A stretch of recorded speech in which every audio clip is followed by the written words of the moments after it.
আমাদেরকে ওই ভিতরে খোয়াড়ি দিল আর কি, ঢুকাই দিল। তো আমরাও সেই ঢুকিয়ে গেলাম। তো এখানে সেই বিরাট বিরাট আর কি বাস আছে, চাপাইল।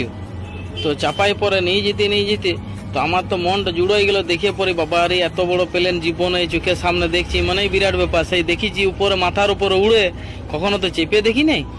তো মাথার উপরে উড়ে যখন, আমারও জীবনে শখ ছিল যে যদি কোনোদিন পারিতে চেপিয়ে নেবো, তাতে যাই হবে। তো সেই ভিতরে এবারে ঢুকবো। তো আমাদেরকে ওদের সঙ্গে হাঁটতে হাঁটতে শুরু করলাম। ওই আধার কার্ডটা আর ইয়াটা, তার আগে যা চেক করার করে লিয়েছে, মানে এত চেক, মানে প্যান্টটা শুদ্ধ খুলে চেক করেছে। আমিও সব খুলে খালি করে পরে চেক টেক করাই নিলাম। বলে কি দরকার বাবা, যদি আবার ফেসে টেসে যায় তাহলে এইখানেই বাস করতে হবে আমাকে। তো ভিতরে ঢুকে পরে কি দেখবো আর কি, মানে বিরাট ব্যাপার, বিরাট বড়, 180 না 82 সিটের মানে ক্যাপাসিটি।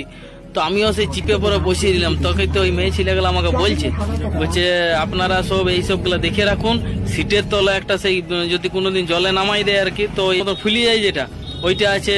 তারপর সে ওই ক্লিপটা সিট বেল্টে যদি না বাঁধা হয়, ওই উপর দিকে যখন উঠবে না, কোথায় আমাকে উড়াই ফেলে দেবে আর কি। তো আমিও সেই টেনে টুইনে বাঁধে দিলাম, যত গায়ের জোর আছে টেনে বেঁধে দিলাম।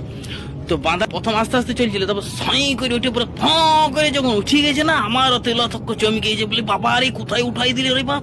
আর সেই চড়কে যেমন চাপে, সেই ধস করে যেমন উঠে যায় ভিতরটা, সেই আঙাস ফুসফুস আর কি সব আমার উঠে গেছিল আর কি। মনে হয় প্লেনটা নামবে, তার কারণ হয়েছে নিচের দিকে একদম স্পষ্ট বুঝা যাচ্ছে যে সমুদ্রটা রয়েছে। তো নিচে যখন নামবে তো মোটামুটি ভালোই লাগছে সিনগুলা, মানে দারুণ জিনিস আর কি।